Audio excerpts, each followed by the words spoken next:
Class 7 পর্যন্ত পড়ছি। 7 পর্যন্ত। বর্তমানে আপনার বয়স কত? বর্তমান আমার হবে 18 পর্যন্ত হবে। 18 পর্যন্ত। জি। বিয়ে শাদী করছেন? না না, এখন কি বিয়ে শাদী? আচ্ছা, সৌদি আরব কতদিন হয়েছে আইছেন? এই ধরেন 1 থেকে 1.5 মাস হবে। 1 থেকে 1.5 মাস। তো আপনার কাছে সৌদি আরবটা কিরকম লাগতেছে? আলহামদুলিল্লাহ মোটামুটি ভালো লাগতেছে। বাংলাদেশের কোন জেলায় বাড়ি আপনার? চট্টগ্রাম বাঁশখালী। চট্টগ্রাম বাঁশখালী। তো দেশে থাকতে কি করতেন? দেশে থাকতে দোকান ছিল, মুদির দোকান, আর মিস্ত্রির কাম, বিল্ডিং এর কাজ করতাম। বিল্ডিং এর কাজ করতেন। তো বিদেশে আসার কারণ কি? দেশে ভালো লাগে না? বা এখন ভালো লাগে না আর, বন্ধু বান্ধব সবাই বিদেশে চলে গেছে।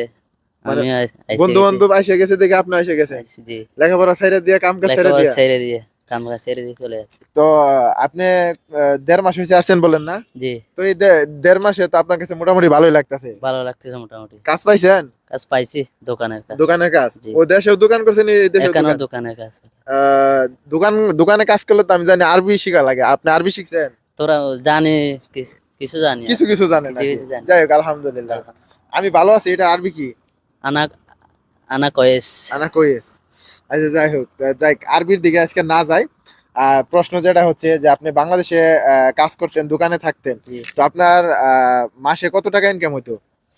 মাসে ধরেন 5-10 হাজার টাকা মতো। 5-10 হাজার। জি। তো এখানে আসছেন কত হাজার টাকা বেতন থাকবো, মানে বাংলা টাকার হিসাব করলে? বাংলা টাকার হিসাব করলে এখানে বেতন পড়বে 40 থেকে 45 হাজার মতো। তাহলে তো অনেক ভালো, বেশি অনেক না? অনেক বেশি ভালো। কত টাকা দিয়ে আসছেন এখানে? 4.5 লাখ টাকা লাগছে। 4.5 লাখ? তো 4.5 লাখ টাকা দিয়ে আপনার কে কে আনছে, দালাল নাকি এজেন্সি না না, আপন লোক? বনুর জামাই পাড়াবসি। পাড়াপড়শি বোনের জামাই? জি। তো উনি কি টাকা বেশি নিছে মনে হয়, না ঠিকঠাক? না, আলহামদুলিল্লাহ নিচে সব লোক থেকে তো 4.5 লাখ টাকা নিয়ে 4.5 লাখ করে নিছে। নিচে। যাই হোক, আপনি তো ভালো আছেন, কাজটা তো পাইছেন যা বলছে পাইছি, তাই। হ্যাঁ পাইছি। যাক, যা টাকা বলছে দুইটা তাই। বেশি নিলেও কাজটা পাইছেন ঠিকঠাক। কাজটা পাইছি। তো আপনি যে টাকা বেশি, আপনার কাছ থেকে যা টাকা নিছে এর মধ্যে আপনার কি কোনো অভিযোগ আছে যে না উনি টাকা বেশি নিছে বা কম না নিছে? না, কোনো অভিযোগ নেই। অভিযোগ নাই। না। তো এখন যারা নতুন করে বিদেশ আসতে চাইতেছে, আপনি কি বলবেন যে নিজের লোকের মাধ্যমে আসা ভালো নাকি দালালের মাধ্যমে আসা ভালো? না, নিজস্ব লোক হলে কি ভালো ভালো হবে? নিজস্ব এখন লোক তো হলে। দালাল আছে প্রতারক বেশি। নিশ্চয় কোম্পানির বিষয় তখন আধার মধ্যে 2-1টা পড়ে। আচ্ছা। আপনি কোম্পানি। বাংলাদেশে লেখাপড়া করছেন? জি, কোন ক্লাস পর্যন্ত? ক্লাস 7 পর্যন্ত পড়ছি। 7 পর্যন্ত। বর্তমানে আপনার বয়স কত? বর্তমান আমার হবে 18 পর্যন্ত হবে। 18 পর্যন্ত। জি। বিয়ে শাদী করছেন? না না, এখন কি বিয়ে শাদী? আচ্ছা, যাই হোক, অনেকেই তো 18 বছরে বিয়ে করে, 16 বছরে বিয়ে করতেছে বাংলাদেশে, আমি যতটুকু শুনছি। মানে আমার নিজের মানে আমার ছোট ভাই, চাচাতো ভাই, মানে আমার ছোট তো বিয়ে শাদী করে বাচ্চা হয়ে গেছে। তো যাই হোক, তো এইসব কথা বাদ দেই। তো আপনি সৌদি আরব আসছেন এই যে 1.5 মাসের মতো। জি। তো এই 1.5 মাসের মধ্যে আপনার কাজও পাইছেন, বেতন জি। পাইছেন? না, বেতন পাবো এই 4-5 দিনের মধ্যে বেতন পাবো। কত রিয়াল বেতন দিব? দিব 1600-1800 মতো দিবে। 1800 রিয়াল। জি। তো এখানে থাকা খাওয়ার খরচ যেটা, সেটা কি আপনার 1800-র মধ্যে টাকা খানা আমাদের, থাকা খানা আপনার? সব আমাদের। থাকা খানা আপনার, আর কোম্পানিতে আপনি শুধু কাজ করবেন, এটাই। আরে এটাই। রুম যেটা দিছে ওটা কার? আপনার? আমাদের নিজস্ব টাকা দিয়ে লাগবো? নিজস্ব টাকা দিয়ে। কোম্পানি দিব না? না, আকামা কোম্পানি দিছে?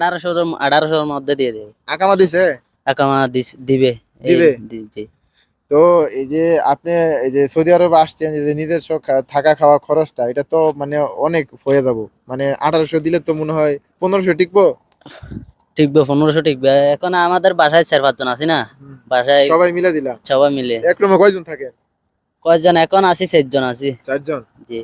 তো সামনে আরো 2-3 জন আসবে আর কি। এখন যদি আপনার কোনো সাদিক বা আপনার ভাই, এলাকার লোক, কেউ যদি সৌদি আরব আসতে চায়, আপনি তাকে কি বলবেন? আসতে বলবো, বলবেন আসতে নাকি? বলবো। বালা বিষয় পাইলে, ভালো বিষয় পাইলে এই ধরেন কোম্পানির বিষয় পাইলে এরকম আসতে বলবো। আসতে বলবেন? এরকম আর বিষয়ে আসতে বলবো না। এরকম বিষয় আসতে বলবেন না, না? তো আপনার ডিউটিটা কয় ঘন্টা? আমার ডিউটিটা 12 ঘন্টা, 11 ঘন্টা, 12 ঘন্টা পরে। আপনার কি 12 ঘন্টা 11 ঘন্টা ডিউটি মানে সহ্য হয়, মানে সহ্য কষ্ট হয় না। হয় না? না, কষ্ট হয় না।